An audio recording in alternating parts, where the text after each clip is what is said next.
Hi, this is Menka.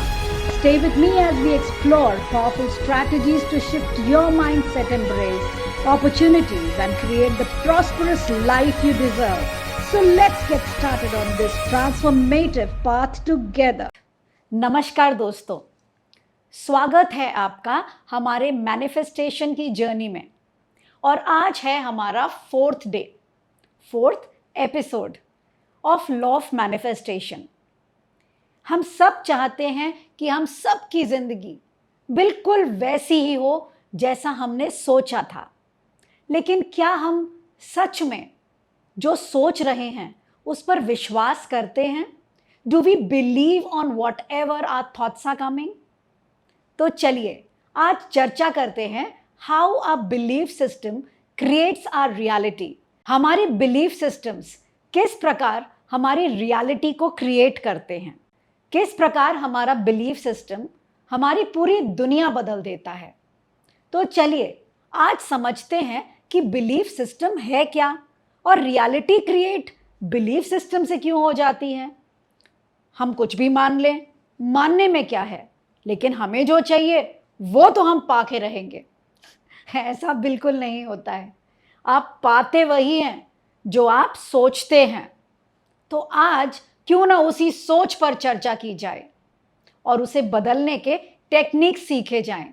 और पूरा विश्वास है मेरा कि जैसे जैसे आपकी सोच बदलेगी वैसे वैसे आपकी दुनिया बदलेगी। तो चलिए इस सफ़र में आगे बढ़ते हैं। कभी कभी आपको ऐसा नहीं लगता कि अचानक से कोई चीज़ हो जाती है और आप कहते हैं अरे ऐसे कैसे हो गया, ये तो मैंने सोचा ही नहीं था। दरअसल आपने सोचा था लेकिन आपको वो याद नहीं। ऐसा कैसे हो सकता है कि कोई चीज़ आपको याद ना हो लेकिन आप वो क्रिएट कर रहे हो? इसकी सच्चाई के भीतर जाते हैं, इसी की गहराई के बारे में समझते हैं कि क्या जो कुछ भी हो रहा है आपकी लाइफ में वो कोइंसिडेंस है या आप उसको क्रिएट कर रहे हैं या आपने पहले ही क्रिएट कर रखा है। आप बस जैसे ही वो आता है आप सरप्राइज हो जाते हैं, ये कैसे हो गया। आप अपने क्रिएटिविटी पर शक करने लग जाते हैं। मगर आज हम डेप्थ में जाते हैं कि आपने इसे क्रिएट कब किया, कैसे किया, क्यों किया, और क्या आप सच में चाहते थे क्रिएट करना, कि वो भी बस आपके थॉट एंड कॉन्शियसनेस की वजह से आपने कैजुअलिटी से उसे क्रिएट कर दिया, ये नहीं सोचा कि जब वो क्रिएट हो जाएगा तो आपको कितनी तकलीफ होगी। आज अपनी सोच को, अपने बिलीफ सिस्टम को बहुत प्यार से, बहुत समझदारी से समझते हैं और बड़े टेक्निक्स के साथ बदलते हैं। सबसे पहले तो ये समझते हैं कि बिलीफ्स होते क्या हैं, ये शब्द क्या है। बिलीफ का मतलब तो भगवान राम को मानना, हनुमान को मानना, क्रिश्चियनिटी को मानना, शायद यही बिलीफ सिस्टम है। जी नहीं, बिलीफ सिस्टम का मतलब ये होता है कि अगर कोई भी सोच आपके दिमाग में बार बार आ रही है और आप उसको रिपीट कर रहे हैं, या तो बोलकर या दिमाग में, वो रेपिटेशन वही आपका बिलीफ सिस्टम बन जाती है। और आपको तो पता ही है कि 95% हमारी ज़िंदगी सबकॉन्शियस माइंड की वजह से चलती है। वो 5% का कॉन्शियस अवेयरनेस जो हमारे अंदर आता है, हम सोचते हैं कि वो हमारी ज़िंदगी चला रही है, मगर ऐसा नहीं होता। हम सोचते कुछ हैं, हो कुछ जाता है, क्योंकि कनेक्शन नहीं है थॉट्स में एंड बिलीफ में।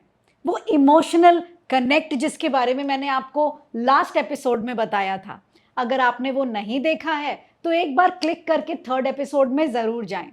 और अगर हो सके तो 1, 2, 3 तीनों देखें, क्योंकि जब आप सीरीज़ में देखेंगे तो मैनिफेस्टेशन होती क्या है, कैसे करते हैं, आप कहाँ लैक कर रहे थे, क्या था कि आप सोचते तो ज़रूर थे, मन में आपके संकल्प भी ज़रूर था, लेकिन वो एक्शन में नहीं आ पा रहा था। ये सारी चीज़ों की क्लैरिटी आपको 1, 2, 3 एपिसोड्स में काफ़ी हद तक मिल जाएगी। और आगे के एपिसोड्स में जुड़े रहने के लिए इस चैनल को सब्सक्राइब ज़रूर कर लें, क्योंकि बहुत कुछ और सीखना बाकी है और आपके साथ जुड़े रहने में मुझे बहुत खुशी होती है। तो चलिए जानते हैं कि बिलीफ्स होते क्या हैं। रिपीटेड पैटर्न्स, यानी हम अगर लगातार ये बोलें कि मुझे डर लगता है, अंधेरे से मुझे बहुत घबराहट हो जाती है, मुझे ऐसा लगता है कि कोई मेरा गला दबा रहा है, मुझे अचानक से ऐसा लगता है कि मेरी मम्मी घर में ठीक है ना, कुछ परेशानी तो नहीं हो गई है ना उन्हें, मुझे अपने बच्चों के लिए बहुत घबराहट होती है, कहीं वो कुछ गलत रास्ता तो नहीं ले लेंगे, मुझे कभी कभी ऐसा लगता है कि मुझे ऑफिस से निकाल तो नहीं दिया जाएगा, मेरी परफॉर्मेंस अच्छी है या नहीं, मुझे उस पर डाउट लगता है, पता नहीं मैं कभी अपना घर खरीद पाऊंगा कि नहीं। यानी जिस तरीके की सोच आपकी होती है, जो कन्फ्यूजन्स आपकी होती है, और आप रेगुलरली वो बातें बोलते हैं कि मुझे शेर से डर लगता है, भाई वो तो सबको लगता है, ये तो जनरल बिलीफ सिस्टम है। लेकिन यूनिक बिलीफ सिस्टम, वो बिलीफ सिस्टम जो आपके अंदर है लेकिन आपके अंदर नहीं, उसे यूनिक बिलीफ सिस्टम कहते हैं, जो आपका पैटर्न बन जाता है। बहुत लोग कहते हैं मैं घर में तो बहुत अच्छे से बोल पाती हूँ, लेकिन पता नहीं क्यों ऑफिस में जाती हूँ तो मैं अपने बॉस से बोल नहीं पाती हूँ कि ये प्रोजेक्ट में मुझे कहीं कहीं प्रॉब्लम्स आ रही है। और ऐसा मुझे कई बार पेरेंट्स भी आकर कहते हैं कि मेरा बच्चा घर पे तो बहुत शरारती है, इतना उधम मचाता है, लेकिन बाहर आते ही पीछे छुप जाता है, किसी से इंटरैक्ट नहीं कर पाता। Why is this happening? Because कुछ तो है जो उसने एक पैटर्न के फॉर्मेट में अपने सबकॉन्शियस माइंड में स्टोर कर लिया है, और स्टोर ही नहीं, उसको अपना पैटर्न, अपनी रियलिटी, अपनी हैबिट बना लिया है, जिसकी वजह से उसके डे टू डे एक्टिविटीज में वही चीजें देखने को मिल जाती हैं। बिलीफ दो प्रकार के होते हैं, एक है एम्पावरिंग बिलीफ, मैं ये काम कर लूंगी, कोई बात नहीं, चाहे कितनी भी तकलीफ हो मैं सुबह ज़रूर उठूंगी, मुझे 10,000 स्टेप्स चलने हैं, बाय हुक और by crook I am going to complete my 10,000 steps every day. ये जो एम्पावरिंग बिलीफ सिस्टम्स हैं, ये आपको अपॉर्चुनिटीज़ ला कर देती है, आपके लिए बहुत सारे रास्ते खोलती है, आपको नई दिशा प्रदान करती है। अगर आप रेगुलरली बोलेंगे मुझे परमात्मा पर पूरा भरोसा है, यूनिवर्स हमेशा मेरा साथ देता है, वो मुझे हमेशा सपोर्ट करता है, मेरा बैकबोन बनता है, तो आपको ऐसा लगेगा जैसे असंख्य अपॉर्चुनिटीज़ आपके लिए खुल गई हैं, आपको आशीर्वाद मिलने लग रहा है। इसे एम्पावरिंग बिलीफ सिस्टम कहते हैं। एम्पावरिंग बिलीफ सिस्टम या तो आपके अंदर होता है या आप क्रिएट कर सकते हैं। इसी का ऑपोजिट होता है limiting belief system. Limiting belief system में ये मेरे बस का काम नहीं, मैं ये नहीं कर सकता, मुझे भाई बात करना नहीं आता, मैं ये नहीं कर सकती, हो जाएगा, करने की कोशिश कर तो रही हूँ, मुझे नहीं पता होगा या नहीं, पता नहीं वो आएंगे या नहीं, मुझे नहीं आता ये सब कुछ करना, मैं जाऊंगी शादी तो कर लूँ, पता नहीं मैं निभा पाऊंगी कि नहीं, पता नहीं वो लड़का मुझे पसंद करेगा या नहीं, मैं अपने में तो मुझे लग रहा है मैं ठीक हूँ, लेकिन पता नहीं ससुराल वाले मुझे एक्सेप्ट करेंगे कि नहीं। ये जितने बिलीफ सिस्टम्स हमने लिमिटेड वजहों से बना रखी है, किसी का सुनकर, किसी का देखकर, कोई पास्ट एक्सपीरियंसेस की वजह से, तो ये हमने अपने लिए एक रियलिटी क्रिएट करने के सॉफ्टवेयर को अपने अंदर डाउनलोड कर रखा है। जैसे ही कंप्यूटर ऑन होता है वो सॉफ्टवेयर अपडेट होता है, और फिर क्या, वो दोबारा से रिसाइकिल होती हैं पैटर्न्स, आप दोबारा से टॉक्सिक रिलेशनशिप्स अट्रैक्ट करने लगते हैं। डिसबिलीव्स की वजह से आपके पास जो भी पार्टनर्स आते हैं, रिलेशनशिप्स एरर्स आने लग जाते हैं। पैसों के बारे में आपको ऐसा लगता है पता नहीं इतना कमा पाऊंगा कि नहीं, मुझे चाहिए तो ज़रूर लेकिन इतना शायद ना आए। जैसे ही आपके अंदर वो डाउट्स आते हैं, पैसे आते हैं, चले जाते हैं। और बहुत माइन्यूट बिलीफ सिस्टम्स आपके सबकॉन्शियस माइंड्स में हैं, जो होते बहुत छोटे से हैं लेकिन काम बहुत बड़ा कर जाते हैं, ऐसा बड़ा कि फिर उसके बाद आप सोच में बैठ जाते हैं, ऐसा क्यों हुआ, मेरे साथ ही ऐसा क्यों हुआ, ऐसा क्यों हो रहा है कि बार बार मेरी फैमिली में लड़ाइयाँ हो रही हैं, मेरा बेटा मेरी बात नहीं मान रहा, मेरे हस्बैंड बीमार पड़ रहे हैं। तो उसका बहुत सारा पोर्शन आपके बिलीफ सिस्टम पर भी डिपेंड करता है। रीजंस अलग अलग भी हो सकते हैं, बट कोर जो आपका एक मैं ये कहूँगी जो बैकबोन है आपकी रियलिटी का, reason of your reality is your belief system. बहुत सारे बिलीफ सिस्टम्स आपके खुद के होते हैं, बहुत सारे बिलीफ सिस्टम्स आप डीएनए में लेकर आ जाते हैं अपनी मदर के, अपने फादर के, अपने एंसेस्टर्स के। बहुत सारे बिलीफ सिस्टम्स आपने अपने इस लाइफ के या पास्ट लाइफ के एक्सपीरियंस से अक्यूमुलेट कर लिया होता है। Fear of relationship, fear of marriage, fear of in money, fear of toxic relationships, जिसको आप नार्सिसिस्ट बोल रहे होते हैं। दरअसल ऐसा कुछ नहीं है। अगर हम बिलीव कर रहे हैं किसी एक चीज़ के लिए, तो वो एक्ट आपके लिए वैसा कर रहा होता है, ना कि सबके लिए, क्योंकि वो आपका बिलीफ सिस्टम है। आप समझ रहे हैं कि आपके पास एक नार्सिसिस्ट पार्टनर है, लेकिन ज़रूरी नहीं कि जिसे आप नार्सिसिस्ट समझ रहे हैं उसका रिलेशनशिप सबके साथ ही खराब है। तो ये ओनली एंड ओनली आपके अपने बिलीफ सिस्टम की वजह से है, क्योंकि सबकॉन्शियस एक सॉफ्टवेयर है। और कहते हैं ना कि अगर आपके सॉफ्टवेयर में वायरस हो जाए तो उसके बाद आपका पूरा कंप्यूटर हैक हो सकता है, आपका कंप्यूटर की वर्किंग बिल्कुल ख़राब हो सकती है।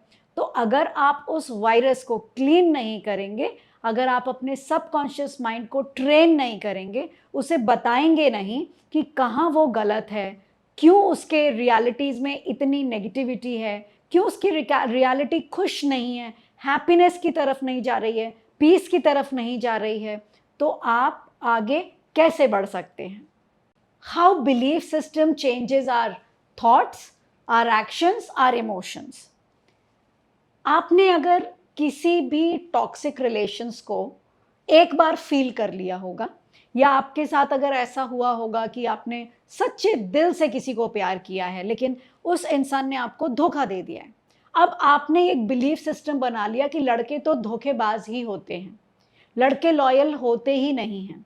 आई डोंट ट्रस्ट बॉयज़, मुझे तो बिल्कुल लड़कों पर यकीन नहीं है। तो आप अगर रिपीटेडली इस तरीके की बातें बोलेंगे तो होगा क्या नतीजा?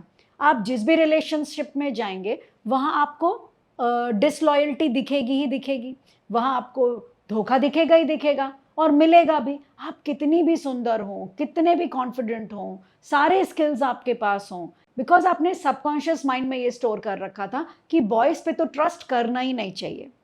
तो इवेंचुअली आपके रिलेशनशिप में ग्रेजुअली वो जो फियर है आपके अंदर, वो बाहर की दुनिया में रिफ्लेक्ट कर जाएगा, और बहुत अच्छा रिलेशनशिप भी अचानक से आपको ऐसा लगेगा कि कोई थर्ड पार्टी एंटर हो गई और आपका रिलेशनशिप ब्रेक कर दिया। तो ये थर्ड पार्टी आई कहाँ से? आपके बिलीफ सिस्टम से। कई बार आपको लगता है कि मैंने पढ़ाई तो बहुत अच्छी की है लेकिन मैं फेल हो गया। आपने पढ़ाई बहुत अच्छी की, लेकिन आपके सबकॉन्शियस माइंड में आपने डाउट क्रिएट कर रखा था कि मैं पढ़ तो रहा हूँ, पढ़ तो रही हूँ, मगर बहुत सारे लोग एग्ज़ाम्स दे रहे हैं, पता नहीं मेरा नंबर यूपीएससी में आएगा या नहीं। तो वो जो फियर के साथ आप पढ़ाई कर रहे थे, उस फियर ने अपना रोल प्ले कर दिया। और उसके बाद क्या था? आपने एग्ज़ाम तो बहुत अच्छा दिया, लेकिन जो फियर वाला इमोशंस आपने अपने एग्ज़ाम में इंक के द्वारा उस आंसर शीट पे उतारा, उससे आपको एडमिशन्स नहीं मिले, लिस्ट में आपका नाम नहीं आया। आपके बिलीफ सिस्टम में, आपके थॉट्स में आप कौन सा इमोशंस डाल रहे हैं, ये बहुत मायने रखता है।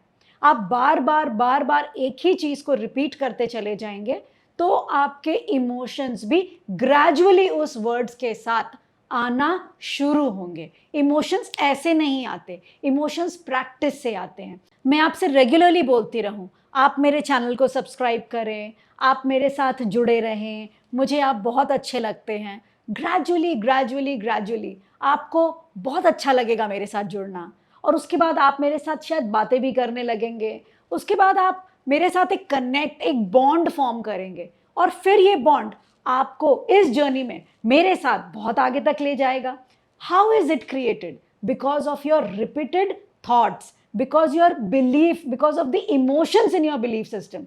क्योंकि मुझे बिलीफ है कि मेरे साथ बहुत सारे लोग जुड़ेंगे, हम लोग एक बहुत अच्छी दुनिया बसाएंगे, हम एक दूसरे का साथ देंगे। इस चैनल के थ्रू बहुत सारे लोगों की लाइफ बदलने में मैं कंट्रीब्यूट करूंगी।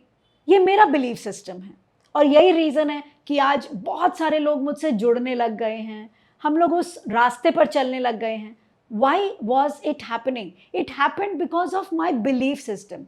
Similarly, आप अगर लगातार कोई भी एक्शन ओरिएंटेड थॉट्स या थॉट्स ओरिएंटेड इमोशंस रखेंगे, आपकी वो चीज रियलिटी में आपके दुनिया में अपीयर होने लगेगी। क्योंकि जैसा इमोशंस आप बनाते हैं वैसे ही वाइब्रेशंस आपकी बॉडी में फैलने लगती है। अगर आप रेगुलरली बोलें, अरे मुझे नहीं पता वो मेरे साथ रहेगी या नहीं रहेगी, मैंने दोस्ती तो कर ली है मगर आई डोंट ट्रस्ट, देखते हैं जितने दिन रहे रहे, मुझे क्या फ़र्क पड़ता है। अब आपने क्या किया, आपने अपने वाइब्रेशंस में एक डीप कनेक्ट फॉर्म नहीं किया, डीप रिलेशनशिप नहीं रखा, तो दोस्त तो बनेंगे, कट जाएंगे और फिर आप ही बोलेंगे मेरे बड़े लिमिटेड दोस्त हैं। क्यों भाई, लिमिटेड क्यों हैं? पूरी दुनिया आपकी दोस्त है, वसुधैव कुटुंबकम। अगर आप अपने दिल की तार को दूसरों के साथ जोड़ने के लिए, खुलकर बात करने के लिए, उन्हें समझने के लिए तैयार होंगे तो 100% आपके दोस्तों की संख्या वो थोड़ी सी नहीं, बहुत हो जाएगी। And happy friendship day. And I am so blessed कि आप सब मेरे दोस्त हैं और आप लोगों के साथ मेरी ये जर्नी इतनी ब्यूटीफुल है कि मैं बता ही नहीं सक रही हूँ। Universe is so generous to me. Law of attraction है क्या? Like attracts like. ये मैग्नेट नहीं है कि आपके ऑपोजिट पोल्स अट्रैक्ट हों। Like attracts like. आप जैसे होंगे आप वैसे ही को अट्रैक्ट कर लेंगे। अगर आपकी एनर्जी थोड़ी कम होगी तो आपके आसपास के लोग भी थोड़े कम से ही होंगे।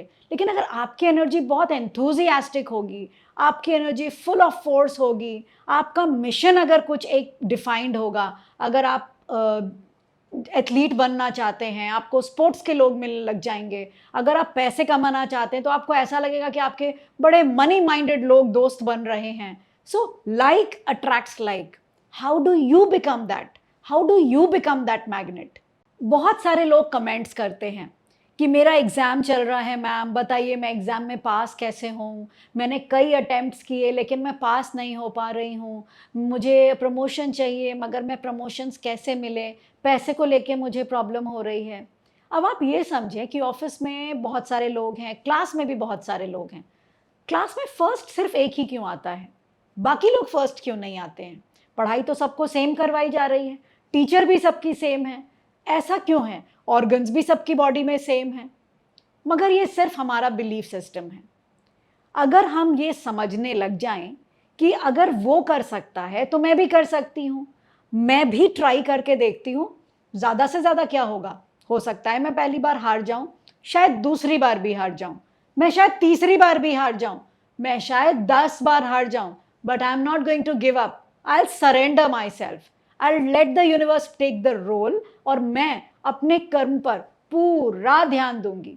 यही रीजन है कि आप गिव अप कर जाते हैं और दूसरा सक्सीड हो जाता है। जैसे कि विराट कोहली, कितने साल लगे उन्हें आईपीएल का मैच जीतने में, मगर इवेंचुअली कप उनके हाथ आ ही गया।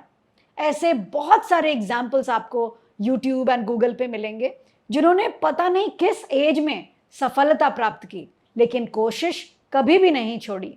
आप हिम्मत मत हारिए, रियलिटी आप ही के द्वारा बनाई हुई है। अगर रियलिटी आज खराब है तो जरूरी नहीं कि रियलिटी कल भी खराब ही होगी। ये आपकी वास्तविकता आज की है। अगर आप अपने फिल्म के writer, director, hero and heroine हैं, बस करना क्या है? Change the script. How to change the script? Let's learn that. Belief को एक साइंटिफिक व्यू से देखिए। जैसे अगर हम किसी एनर्जी फॉर्मेट को देखते हैं और अगर हम उसे ऑब्जर्व करते हैं तो इसे ऑब्जर्वर इफेक्ट कहते हैं। जब हम किसी भी एनर्जी फॉर्मेट को क्वांटम साइंस में देखते हैं और उसे ऑब्जर्व करते हैं तो वो ऑब्जर्वेंट स्टेज पर होता है, लेकिन जब हम उसमें एनर्जी डाल रहे होते हैं तो वो एक फॉर्म ले लेती है। यानी अगर हमें फ्लाइंग टैक्सी बनानी थी, आपने सुना होगा अब इंडिया में 2028 में फ्लाइंग टैक्सी लॉन्च होने वाली है।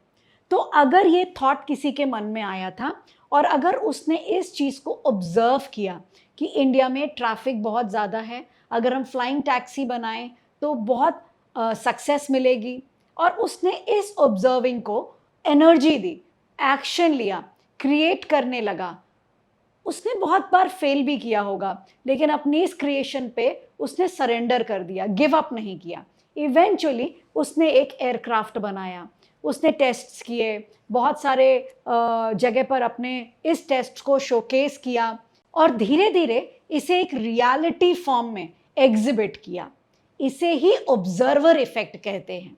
जब तक आपके मन में कोई नेगेटिव थॉट्स को आप ऑब्जर्व नहीं करेंगे, जब तक आप ध्यान नहीं देंगे कि ये वाली फीलिंग मेरे अंदर क्यों आ रही है, क्या रीज़न है कि मैं एग्ज़ाम में फर्स्ट नहीं आ रही हूँ, क्या रीज़न है कि बच्चा मेरी बात नहीं मान रहा है, ये क्या रीज़न है कि मैं अपने ही काम में मन नहीं लगा पा रही हूँ। जब आप किसी भी जगह को, किसी भी सिचुएशन को ऑब्जर्व करती हैं, उस पे एनर्जीज देती हैं, you start getting the answers. आपको उसके आंसर्स खुद ब खुद मिलने लगते हैं अपने अंदर से, क्योंकि आप आंसर्स देती नहीं हैं, आप आंसर्स मांगती हैं, पूछती हैं। How, always start the sentence with how, what, ये नहीं why is this happening with me. तो आप एक लूप में घूमती रह जाएंगी कि तुम्हारे साथ ऐसा हो रहा है क्योंकि तुम्हारे पापा ने ऐसा किया था, क्योंकि तुम्हारे बॉस ने ऐसा किया था, क्योंकि तुम्हारी सास ने ऐसा किया था। तो you always start giving your logical reasoning.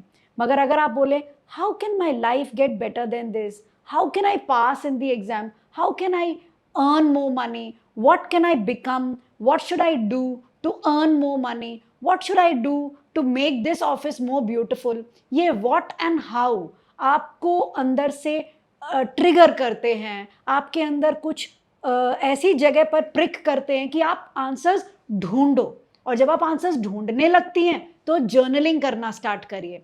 जब आप फील करेंगी किसी क्वेश्चन को, एनी क्वेश्चन, आप मेरे साथ भी ये कर सकती हैं। आप अभी इसी मोमेंट में आप जिस भी सिचुएशन को फेस कर रही हैं, कोई भी नेगेटिव सिचुएशन ले लीजिए, कोई भी नेगेटिव पैटर्न ले लीजिए और आप उस नेगेटिव पैटर्न के आगे हाउ लगा लीजिए या व्हाट लगा लीजिए। अब आप उसे 10 बार बोलिए और बोलने के बाद सोचिए क्यों हो रहा है ऐसा मेरे साथ, मुझे क्या करना चाहिए, ऐसी फीलिंग्स मेरे अंदर कैसे आ रही है, कौन सी फीलिंग्स आ रही है मेरे अंदर, क्या मैं डर रही हूँ, क्या मुझे शर्म आ रही है, क्या मैं एक्साइटेड हो रही हूँ, क्या मुझे एंजाइटी हो रही है, क्या मुझे उदास लग रहा है, क्या मुझे गिल्ट फीलिंग आ रही है। अपने फीलिंग को महसूस कीजिए। जब आप अपने फीलिंग को महसूस करेंगे आपको रीज़न पता चल जाएगा। गहराई तक जाना सीखिए, भागना मत सीखिए। किसी उत्तर के लिए अगर आप बहुत जल्दबाजी कर रहे हैं, ओह मुझे समझ में नहीं आ रहा, मुझे पता नहीं चल रहा, no, it will take time. आपको हो सकता है 1 दिन लगे, या हो सकता है 1 हफ्ता लगे, या हो सकता है 1 महीना लगे, या अगर आप मेडिटेशंस कर रही हैं तो हो सकता है 1 घंटे में ही आपको पता चल जाए। मगर जब कभी भी लाइफ में कोई नेगेटिव सिचुएशंस आए तो पूछिए how should I correct this, what is the emotions, वो क्या इमोशंस मेरे अंदर आ रहे हैं कि मैं डर रही हूँ, क्या इमोशंस आ रहे हैं मेरे अंदर, ये क्या पैटर्न है जो मैं बार बार अट्रैक्ट कर रही हूँ। जब आपको कोर रीजन समझ में आ जाता है, मुझे डर लग रहा है, किस चीज़ से डर लग रहा है, मुझे ऐसा क्या हुआ है जो मुझे डर लग रहा है, क्या हो जाएगा अगर मैं बॉस के सामने ये बोल दूंगी तो। जब आप अपने नेगेटिव इमोशंस के बारे में सोचेंगी तो आपको आपके भीतर का डर पता चलने लग जाएगा, और जैसे ही आपको अपने अंदर का डर पता चल जाएगा तो अब आप अपने बिलीफ सिस्टम को रीप्रोग्राम करेंगे 3 इंपॉर्टेंट मेथड्स के through. Number 1 affirmations, number 2 ho'oponopono, and number 3 visualisation. Now let us revise this. मैंने ये हमेशा बोला है लेकिन हम सिनॉप्सिस में इसे एक बार फिर रिवाइज करते हैं। एफर्मेशंस यानी जैसे ही पकड़ में आ जाए कि ये नेगेटिव पैटर्न्स आ क्यों रहे हैं, मैं डरती हूँ, मुझे लगता है, मुझे ऐसा लगता है कि लड़कों पर यकीन नहीं करूं, मुझे लगता है मुझे प्यार नहीं मिलेगा, मुझे ऐसा लगता है मैं इससे ज़्यादा नहीं कमा पाऊंगी, मुझे लगता है कि बस मुझे और नहीं कमाना चाहिए, मैं शायद पैसे को संभाल नहीं सकती। जैसे ही आपको वो अपनी वो कोर फियर या कोर डेप्थ में जो आपके सबकॉन्शियस में stored guilt, shyness, fear, anxiety पकड़ में आ जाए, आप एफर्मेशंस बनाएंगे। और मैंने एफर्मेशंस बनाने का एक बड़ा सिंपल टूल आपको बताया था।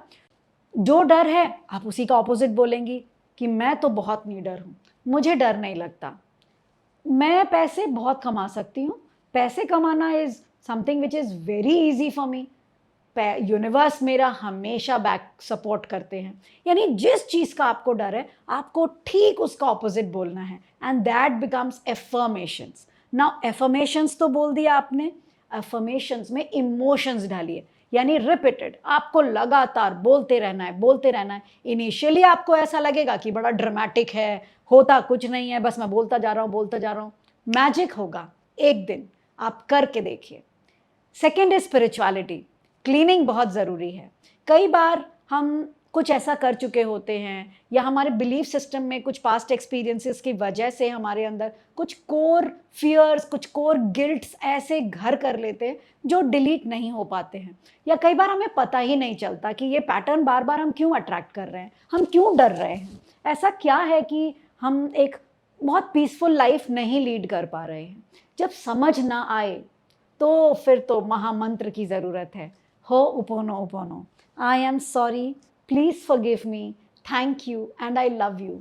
खुद से बोलना है, मुझे माफ़ कर दो, मैं माफ़ी मांगती हूँ और मैं तुम्हें भी माफ़ करती हूँ, उन सभी लोगों को जिनकी वजह से आज मेरे अंदर ये बिलीफ सिस्टम ने घर कर रखा है। मुझे नहीं पता आप लोग कौन हैं, कौन थे, मेरे माता पिता थे या उनके माता पिता थे, मेरे पूरे एंसेस्ट्रल हायरार्कीज़, मुझे बिल्कुल भी नहीं मालूम कि ये जो मेरे अंदर पैटर्न्स आ रहे हैं, क्या ये ब्लैक मैजिक के थ्रू आ रहे हैं, क्या मेरे सबकॉन्शियस माइंड में किसी ने हैक करके ये डेटा डाल दिया है। मुझे कुछ समझ में नहीं आ रहा। बस मैं माफ़ी मांगना चाहती हूँ, जिस किसी वजह से ये चीज़ मेरे अंदर आ रही है, मैं उसे फॉरगिव, फॉरगेट एंड डिलीट करना चाहती हूँ। मैं बहुत प्यार करती हूँ खुद से और मैं चाहती हूँ कि मैं अपनी ज़िंदगी बहुत प्यारी, बहुत खुशनुमा और बहुत सादगी के साथ और ऑनेस्टी के साथ, ब्लिसफुलनेस में, लग्जरी के साथ जी सकूं और अपनी सारी के सारे विशेस पूरे कर सकूं। तो ये हो'ओपोनोपोनो का मंत्र बिल्कुल भी ना भूलें। 21 डेज़ के मेरे हो'ओपोनोपोनो चैलेंज पे जाएं। हो सकता है उन 21 डेज़ में से कोई एक बिलीफ सिस्टम आपके साथ रेजोनेट कर रहा हो। चेक करिए और आप मेरे साथ 108 बार हो'ओपोनोपोनो बोलिए। मेरे 4 ग्रुप्स भी हैं, आप डिस्क्रिप्शंस में जाकर आप उन ग्रुप्स को ज्वाइन भी कर सकती हैं। अगर आपके लाइफ में कभी भी कोई ऐसा बिलीफ सिस्टम है जो आपको आगे नहीं बढ़ने दे रहा है, आपको रोक रहा है, एक टॉक्सिक पैटर्न्स को अट्रैक्ट कर रहा है, मनी से रिलेटेड कोई प्रॉब्लम है, साइकोलॉजिकल कोई प्रॉब्लम है, इमोशनल ट्रॉमास हैं, तो आप मुझसे संपर्क कर सकते हैं। मेरी पूरी कोशिश रहती है कि मैं आपकी ज़िंदगी में जितना हो सके कंट्रीब्यूट करूं, ताकि आप अपनी वो ज़िंदगी पा सकें जो आप पाना चाहते हैं। विजुअलाइजेशन सभी लोग नहीं कर पाते हैं, क्योंकि हम लोग सब 3 तरीके के लोग हैं, काइनेस्थेटिक, ऑडिटरी एंड विजुअल्स। बहुत सारे लोग विजुअल्स नहीं बना पाते हैं। कहा जाता है ना कि आप सोचिए कि आपके पास एक बहुत अच्छी गाड़ी है, आप उस गाड़ी को चला रहे हैं, हाईवे पे गाड़ी चल रही है, आपके बाल उड़ रहे हैं, आपने आसपास अपने वो फील कीजिए and all. I agree, everybody doesn't have that visual sense, no problem. हमारे पास फिर भी बहुत सारे अलग अलग वेज हैं।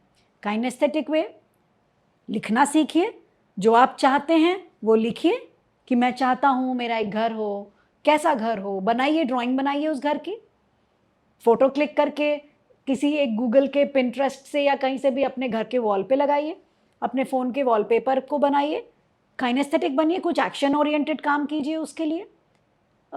इफ़ यू आर ऑडिटरी, अगर आपको सुनना पसंद है तो नो प्रॉब्लम, एफर्मेशंस कीजिए, बोलिए। आप जब बोलेंगे तो आप सुनेंगे, और जब आप सुनेंगे तो इमोशंस जगेंगे, और जब इमोशंस जगेंगे तो फिर उसके बाद तो फिर मिरेकल्स होना पक्का है, क्योंकि आप उसके लिए एक्शंस भी करने लगेंगे। प्लस वो बिलीफ सिस्टम क्रिएट हो जाता है कि आई एम वर्दी। कई बार ये केसेस भी बहुत आते हैं कि मैं उसके लायक नहीं हूँ, और ये चाइल्डहुड ट्रोमाज और वूम्ब के अंदर जो इश्यूज आते हैं बहुत सारे लोगों में हैं। In fact womb healing is necessary for everybody, क्योंकि जो पेन एक मदर प्रेगनेंसी के दौरान सह रही होती है, वो पेन उसके फैमिली की वजह से भी हो सकती है, उनके हेल्थ की वजह से भी हो सकती है, जिसकी वजह से उनके अंदर कोई थॉट्स आए होंगे तो वो भी आप कैरी कर लेते हैं जो आपको पता नहीं होता। ऐसे अनकॉन्शियस थॉट्स जब आपके अंदर आ रहे होते हैं और वो सबकॉन्शियस में स्टोर्ड हैं, तो वो वूम्ब से आते हैं। वो आपके एक्सपीरियंसेस जो कि आपने ना किए हों, शायद आपकी दादी ने करे हों, लेकिन वो भी डीएनए के फॉर्म में आपकी बॉडी में आ जाते हैं। तो उन चीज़ों के लिए यू नीड हीलिंग। तो अगर आपको वूम हीलिंग करनी है, आपको पास्ट लाइफ रिग्रेशन करनी है, आपको आकाशिक के थ्रू अपने आप को हील करना है, आपको एक सिस्टम अपने अंदर डेवलप करना है, हैंड होल्डिंग करनी है, you can DM me and I will definitely help you, because this is a reality that जो आप सोचते हैं वही आप बनते हैं। तो आज से हम प्रण लेते हैं कि हम वही सोचेंगे जो हम बनना चाहते हैं, भले ही वो सोच हम आज रहे हैं, बने हम पता नहीं कब, लेकिन हम अपनी सोच को बहुत अवेयरनेस के साथ बोलेंगे। और जब कभी भी हम सोचेंगे, हम हो सकता है भीतर कुछ और सोच रहे हों, लेकिन जो वो 5% का कॉन्शियसनेस है उसको यूज करेंगे। रिपीट में हम ऐसे एफर्मेशंस बोलेंगे कि हमारे सबकॉन्शियस माइंड में जो एफर्मेशंस हैं वो डिलीट हो जाए, और जो नया अफर्मेशंस हमने अपने लिए बनाया है वो हम अपने सबकॉन्शियस में फीड करें, ताकि हम उसके अंदर इमोशंस डाल सकें, उस पर विश्वास कर सकें और फिर एक्शंस करते हुए अपनी नई जिंदगी बना सकें। So this was the 4th day of law of manifestation. आपको कैसा लगा बताइएगा ज़रूर, अपने दोस्तों के साथ भी शेयर कीजिएगा, बिकॉज शेयरिंग इज केयरिंग।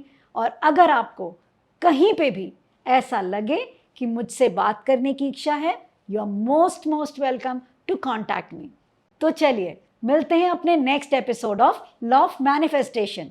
तब तक वही सोचिए जो आप बनना चाहते हैं। Thank you.